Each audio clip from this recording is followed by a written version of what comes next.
Dans Instant Santé, donc aujourd'hui, Christelle Tongodo nous emmène à la découverte de certaines recommandations, je dirais, lorsqu'on vous prescrit des comprimés, lorsqu'on vous fait suivre un traitement, il y a des attitudes à adopter et également des dispositions à prendre. Lorsqu'on ne le fait pas, cela peut causer certaines complications. On va suivre ce qu'elle nous propose tout de suite. Prendre un médicament paraît simple. Pourtant, beaucoup de traitements sont mal utilisés. Mauvaise dose, arrêt trop tôt ou encore automédication, ce sont des erreurs qui mettent la santé en danger. Aujourd'hui, avec le professionnel de la santé, on va y voir clair.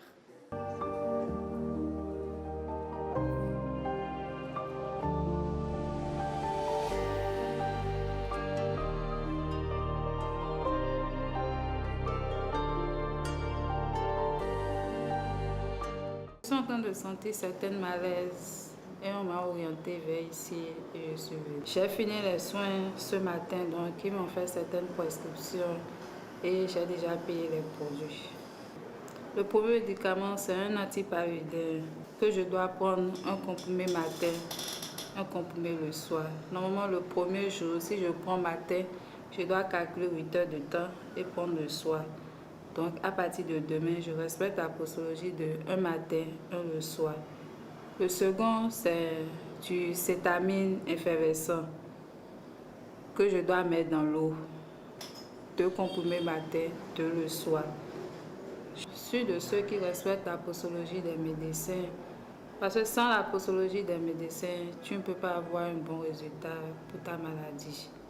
Il vous arrive aussi de prendre certaines boissons pour accompagner les médicaments? Non, de l'eau potable. Normalement, les médicaments ne se prennent pas avec les boissons. Les médicaments se prennent avec de l'eau potable. Donc, nous devons sensibiliser ceux qui le font et leur donner et leur montrer la bonne manière qu'il faut pour prendre des médicaments et avoir la satisfaction à leur maladie.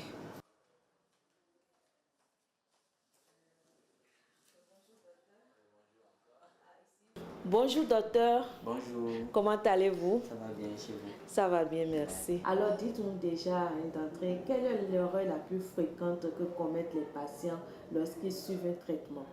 L'erreur ici la plus fréquente, c'est le non-respect de la prescription du médecin. Et déjà, quand on fait une prescription, il y a le dosage et il y a les intervalles d'heures.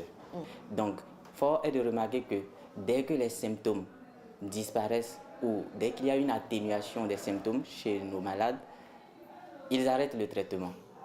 Et ce qui est une erreur. Ici, il est très important. Déjà, quand je prends la dose, en respectant la dose, ça permet d'avoir une quantité efficace du produit dans le sang. Mais à côté également, quand on associe l'heure, ça permet également d'éviter un surdosage. Lorsque je prends le premier exemple, le fait de ne pas respecter le dosage que le médecin a prescrit peut entraîner un surdosage. Secondo, lorsque je prends l'arrêt du médicament après la disparition des premiers symptômes, il y a un risque de rechute. À côté également, il y a un autre risque, c'est que la maladie peut s'aggraver. Très bien. Alors, que doit faire un patient s'il oublie une prise de médicament, par exemple? Dès qu'il s'en souvient, il prend la dose oubliée. Mais ici, il faut faire attention parce que les patients, il y a d'autres patients qui peuvent décider de doubler la dose. Ce qui n'est pas recommandé. C'est grave. Parce qu'il y a des effets toxiques, ça serait considéré comme un surdosage. Quel est le risque de prendre un traitement sans ordonnance médicale, de faire l'automédication? Ici, l'automédication, il faut savoir que c'est dangereux. Et comme risque majeur, déjà, c'est de faire un mauvais diagnostic. Et en faisant un mauvais diagnostic, qu'est-ce qui va se passer devant? C'est que ça retarde la prise en charge du vrai diagnostic. Et quand je prends l'exemple des antibiotiques, par exemple, ça peut créer des résistances à long terme. À quel moment faut-il absolument retourner consulter? Il faut absolument retourner consulter son médecin dès qu'on débute un traitement et qu'on remarque que les symptômes, au lieu de s'atténuer, s'aggravent. Ça, c'est déjà un premier point. Secondo, dès la prise des médicaments, si le patient ressent une intolérance à ce médicament, il faut retourner voir son médecin. Si lors de la consultation, le patient n'avait pas énoncé un signe qui apparaît brusquement comme ça pendant le traitement, il faut également retourner voir son médecin. Alors docteur, comment savoir si un médicament provoque un effet secondaire grave? Déjà, les effets secondaires graves d'un médicament se manifestent par déjà une difficulté respiratoire. Si le patient remarque qu'après la prise du médicament, il y a un gonflement au niveau du visage, voire même un gonflement de la langue, ce sont des effets secondaires graves.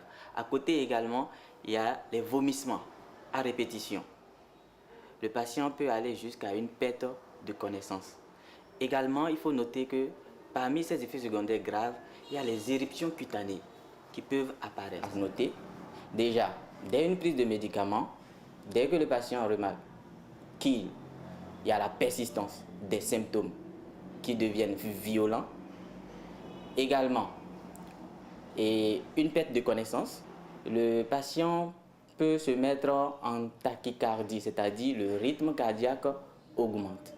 Tout ça, ça fait partie des effets secondaires graves d'un médicament, sans oublier à côté une détresse respiratoire. Et dès que cela est remarqué, l'idéal c'est de faire une consultation médicale en urgence. Alors, est-ce qu'on peut associer médicaments modernes et traditionnels sans danger? J'aime bien cette question-là. Il faut noter que l'association d'un médicament traditionnel à un médicament moderne, il y a certains risques. Il faut savoir que le médicament traditionnel peut diminuer comme peut augmenter l'effet du médicament moderne. Donc, ici, ce qui est à craindre, c'est l'effet toxique. Parce qu'il peut y avoir un effet toxique au niveau de nos organes, tels que le foie et les reins. Donc, si le patient est sous un traitement traditionnel, l'idéal c'est d'en aviser son médecin pour que celui-ci prenne ses dispositions également. Alors, mélanger les médicaments avec des boissons comme du jus, est-ce également une erreur? Pour certains médicaments, il n'est pas recommandé de mélanger avec de l'alcool. Ce n'est pas recommandé de mélanger avec certains aliments. Et pour en être sûr, l'idéal c'est de contacter son médecin et avoir plus de détails. On dit que ne pas boire assez d'eau pendant la prise de médicaments rend le médicament inefficace. Est-ce que vous le confirmez? Ne pas prendre assez d'eau pendant la prise de médicaments rend le médicament inefficace. Tout va dépendre du type de médicament et du résultat recherché également. Docteur, votre mot de fin? Alors, comme mot de fin, je dirais à la population de souvent respecter la prescription du médecin. Et en disant respecter la prescription du médecin, qu'est-ce que je veux dire? Quand je prends le dosage, respecter ce qui est écrit. Si c'est écrit un comprimé matin, un comprimé le soir, un comprimé à midi, il faut respecter cela. Mais également, n'arrêtez pas le traitement dès qu'il y a une atténuation ou une disparition de la symptomatologie. Et également, fort est de constater souvent, lorsque le médecin prescrit 3 médicaments, par faute de moyens, le patient prend un médicament, il y a toujours un risque de rechute comme on l'a dit. Donc, comme mot de fin, c'est toujours respecter la prescription du médecin. Et la postologie. Et la postologie. Merci beaucoup. Merci.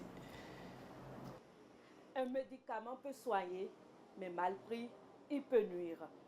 Respecter la prescription et demander conseil aux professionnels de santé reste la meilleure protection pour sa santé.